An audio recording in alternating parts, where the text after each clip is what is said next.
tonight. As Niue's community welcomed the new year, it also bid farewell to 4 prominent leaders. Niue Health Department is urging the public to take extra precaution as COVID-19 cases rise. And Niue Darts team has got off to a thrilling start at the South Pacific Darts Championships in Fiji.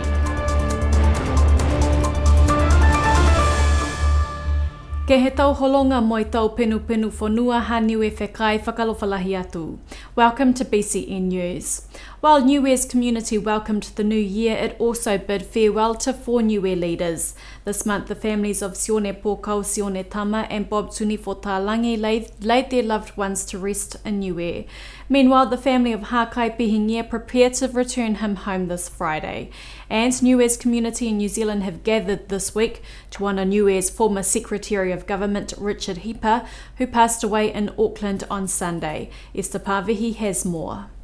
A distinguished leader of Niue, now remembered by his people. And the only promise I made with the people is that I will work honestly and diligently with integrity if I get to be elected, which has been the backbone of my working life. Richard Starkey Hepper was one of Niue government's longest-serving public servants, with a career that started with the Department of Post and Telecommunications, a role he held for almost 20 years. Richard Hepper was, I think, a man of integrity, and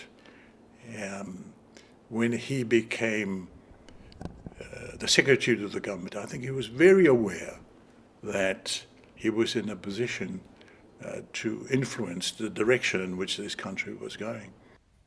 He worked as a radio announcer on Radio Sunshine for 2 decades. In 2008, he became the Secretary to Government and held the position until 2017, before entering politics in 2020, where he topped the common roll. And from the bottom of my heart, I humbly thank you all for the support, and also the support in my name being submitted into the elections. And I think it's a reflection of Richard's standing in the community that he topped the polls for the common roll seats. And I think there were people at the time who were hoping that he might put his hand up to challenge the leadership. But that would mean coming up against his former boss, Talangi. And if nothing else, Richard is a very loyal person. I could imagine him putting his hand up to challenge this former leader of the country. His political career was short-lived when he was medevaced to Auckland in 2021, where he remained. On Sunday, the 68-year-old passed away at Auckland Hospital, surrounded by his family. In a tribute, former New Zealand High Commissioner to Niue, Ross Ardern, said that Richard was the focal point for the New Zealand engagement with Niue, and the partnership strengthened under his leadership. Richard was widely known and admired across the Pacific and had strong connections with so many Pacific organizations.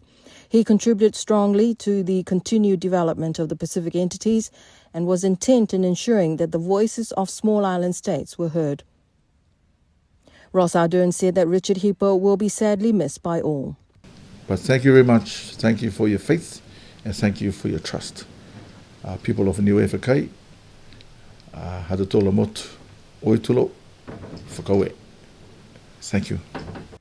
And tributes continue to flow for respected community leaders Sione Pōkau, Sione Tama, Bob Tunifotalangi and Hakai Pihingia. The village of Tuapa Uhomotu lost 2 pillars of the community, with Sione Pōkau, Sione Tama and Hakai Pihingia. Sione Tama was the Director of Customs and Tax, a senior public servant, the chairperson of the Tuapa Village Council and a deacon of the church. Hakai Pihingia, who passed away in Auckland, will be brought home this coming Friday. The 68-year-old civil engineer turned prominent business owner was diagnosed with pancreatic cancer several months ago. For Common Roll Member of Parliament Billy Talangi, all 4 men were not only his contemporaries, but his friends. At this moment in time, it is very sad, thinking back in the days that we together, working together, laughing and doing what is best for this country. and what is best for our villages. Another Niuean stalwart and Lakapo resident Bob Tunifotalangi also passed away in Auckland in December and was brought home earlier this month. The former manager of the Niue Fall Hospital was 69 years old. To me, being a nofo motu, person who lives and works here on Niue, that's the legacy, first of all. 4 bastions of Niue now with our ancestors, leaving behind their community who mourn them. Esther Pavihi, BCN News. The Department of Health is urging residents to take extra precautions due to a rise in COVID-19 cases. There are currently 28 reported positive cases as of today. That's an increase from 14 reported over the weekend. So far, 8 have recovered. The department is advising residents to get tested if they have flu-like symptoms that include coughing, congested or runny nose, fever, headaches, joint and body pains, and pain behind the eyes. If you have tested positive, the department strongly urges you to isolate and avoid public gatherings. COVID testing kits are available at Niue Fall Hospital. With students set to return to school next week, there are growing concerns among parents for the ongoing teacher shortage at Niue High School. 11 positions remain vacant, with a lack of accommodation adding to recruitment woes. Esther Pavihi has more. Teachers and parents alike are concerned that the school term will start next week with 11 teacher vacancies remaining for Niue High School. James Douglas from the PTA for Niue High School, unable to appear on camera, told BCN News that they, as parents, are concerned at the lack of qualified teachers at the start of the school term.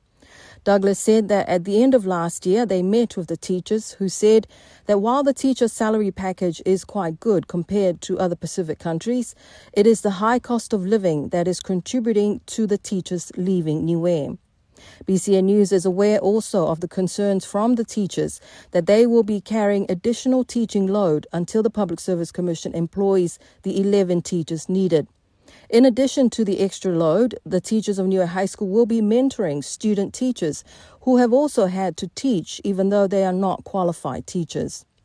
James Douglas said the PTA feels for the teachers who have had to take on extra workload as they are working above and beyond their own workload. Douglas said that the ultimate victims in the lack of school teachers are the students. He is hoping to speak with the Minister of Education, Sonia Talangi, over the coming days to discuss options on bringing in new teachers.